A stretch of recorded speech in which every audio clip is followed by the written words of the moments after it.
So what are the challenges of anarchism today?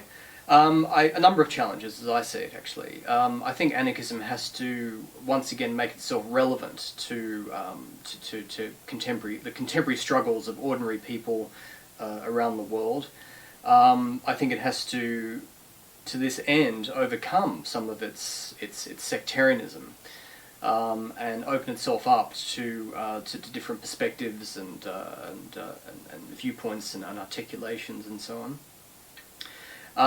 Anarchism has to increasingly situate itself upon a sort of a global terrain. Of course, struggle has become globalized as well as becoming localized as well. So anarchism has to try to understand itself in terms of the horizon of globalization. It obviously has to engage in a variety of different struggles, whether it's trade union struggles or struggles on behalf of environmentalists or indigenous people, and the general struggles for autonomy and equality that one finds around us today. I think also anarchism has to rethink certain tenets of its own theory or its own philosophy. I'm not necessarily suggesting that post-anarchism offers all the answers here, certainly not.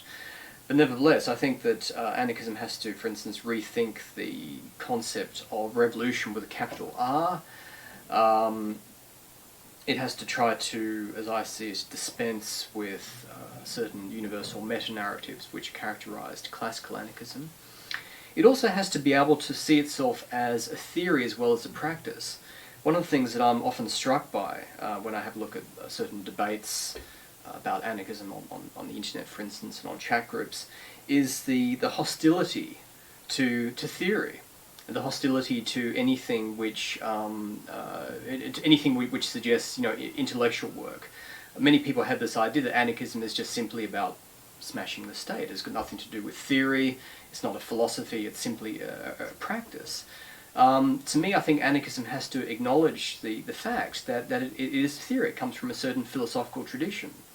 It's a way of thinking as well as a way of practicing and doing politics, and the two are very much interrelated. And I think there's certainly a very important role that theory has to play in informing political struggles today. So I think anarchism has to recognise itself as a theory as well as a praxis.